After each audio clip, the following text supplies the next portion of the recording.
बिस्मिल्लाहिर्रहमानिर्रहीम। अस्सलाम वालेकुम वरहमतुल्लाहि वबरकातुहू। मेरे मुहतरम सामीन, हम आपको खुशामदीद कहते हैं चैनल पर। मैं हूं आपके मेज़बान अली मुजाहिद। दोस्तों, एक बादशाह की कहानी सुनिए। जालिम बादशाह ने अपनी राया पर जुल्म व सितम करके बहुत सा खजाना जमा किया था और शहर से बाहर जंगल बयाबान में एक खुफिया गार में छुपा दिया था। उस खजाना की दो चाबियां थी, एक बादशाह के पास, दूसरी उसके बाएतमाद वजीर के पास। इन दोनों के अलावा किसी को इस खुफिया खजाना का पता नहीं था। एक दिन सुबह को बादशाह अकेला सैर को निकला और अपने खजाना को देखने के लिए दरवाज़ा खोलकर उसमें दाखिल हो गया। खजाने के कमरों में सोने चांदी के ढेर लगे हुए थे, हीरे जवाहरात अलमारियों में सजे हुए थे, दुनिया के नवादिरात कोने कोने में बिखरे हुए थे। उनको देखकर बहुत खुश हुआ बादशाह। उसी दौरान वजीर का उस इलाका से गुजर हुआ। दोस्तों, अब देखे बादशाह की कहानी कैसे मोड़ लेती है।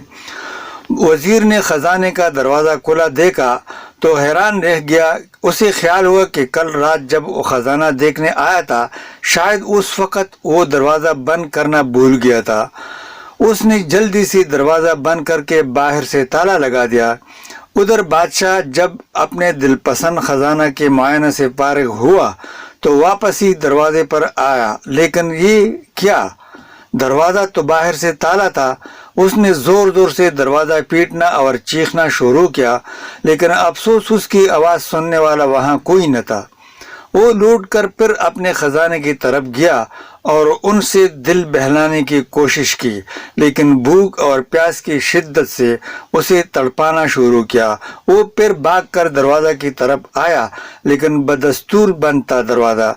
वो ज़ोर से चीखा चिल्लाया, लेकिन वहाँ उसकी फरियाद सुनने वाला कोई न था। वो नडाल होकर दरवाजे के पास गिर गया। दोस्तों, जब भूख प्यास से वो बुरी तरह तड़पने लगा तो रेंगता हुआ हीरों की तिजोरी तक गया। उसने उसे खोलकर बड़े बड़े हीरे देखे जिनकी कीमत लाखों में थी। उसने बड़े खुशामंद इंतहा अंदाज में कहा, ए लखपति हीरो, मुझे एक वक़्त का खाना दे दो। इसे ऐसा लगा जैसे वो हीरे जोर जोर से कहे लगा रहे हों। उसने उन हीरों को दीवार पर दे मारा। फिर वो घसीटता हुआ मोतियों के पास गया और उनसे भीख मांगने लगा, ए अबदार मोतियों, मुझे एक गिलास पानी दे दो। लेकिन मोतियों ने एक भरपूर कहा लगाया। बादशाह की कहानी में जोरदार सबक आगे देखें और कहा, ए दौलत के पुजारी, काश तूने दौलत की हकीकत समझ ली होती।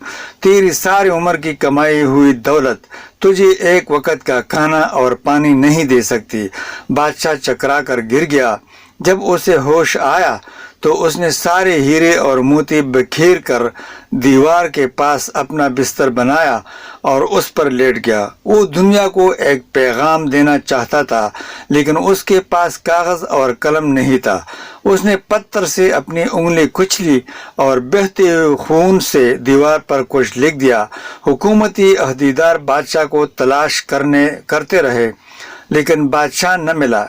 जब कई दिन की तलाश बेसूद के बाद वजीर खजाना का मुआयना करने आया तो देखा बादशाह हीरे जवाहरात के बिस्तर पर मरा हुआ पड़ा था और सामने की दीवार पर खून से लिखा हुआ था, ये सारी दौलत एक गिलास पानी की बराबर भी नहीं। अल्लाह अकबर। बादशाह की कहानी से क्या सीखा कि ये दौलत की कीमत क्या है, उससे समझ आ गया और ये भी मालूम हो गया कि कभी भी सिर्फ दौलत के पीछे नहीं भागना चाहिए, जैसा कि बादशाह की कहानी से मालूम होता है। तो दोस्तों, ये थी आज की कहानी। उम्मीद है कि आपको पसंद आ जाएगी। अगर पसंद आ गया तो चैनल को सब्सक्राइब करके और वीडियो को आगे दोस्तों के साथ शेयर कीजिए। वस्सलाम, अल्लाह हाफिज़। मिलते हैं दूसरी वीडियो में। शुक्रिया दोस्तों।